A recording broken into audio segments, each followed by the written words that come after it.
হৈ পৰিছে মহাপুৰুষ শ্ৰীমন্ত শংকৰদেৱ আৰু মাধৱদেৱে দিয়া আধ্যাত্মিক সংস্কৃতিৰ শিক্ষা।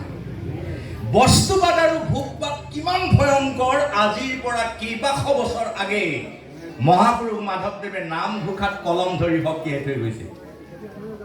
অসহ্য ভোগৰ মদে মত্ত হৈয়া ঈশ্বৰত পৰাংমুখ ভৈৰাগী দুজন যেন জীৰ্ণ গায় হিতু সংসাৰত পৰিমহা পংকে পৰিপুয় মগন।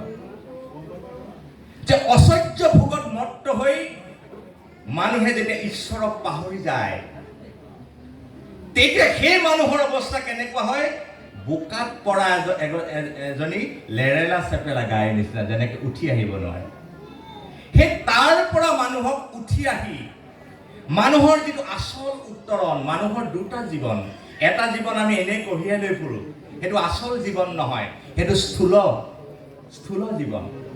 আৰু এটা আমাৰ ভিতৰত জীৱন আছে, এইটো সূক্ষ্ম জীৱন, এইটোহে কিন্তু আচল জীৱন। সূক্ষ্ম জীৱনটোৱে আধ্যাত্মিক জীৱন, এইটো আচল জীৱন।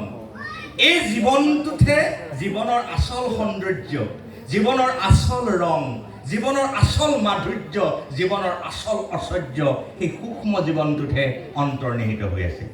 মহাপুৰুষ শ্ৰীমন্ত শংকৰদেৱে প্ৰতিটো অৱদানৰ মাজেৰে মানুহৰ ভিতৰৰ সেই সূক্ষ্ম জীৱনটোক উদ্ভাসিত কৰি তুলিবৰ কাৰণে মহাপুৰুষে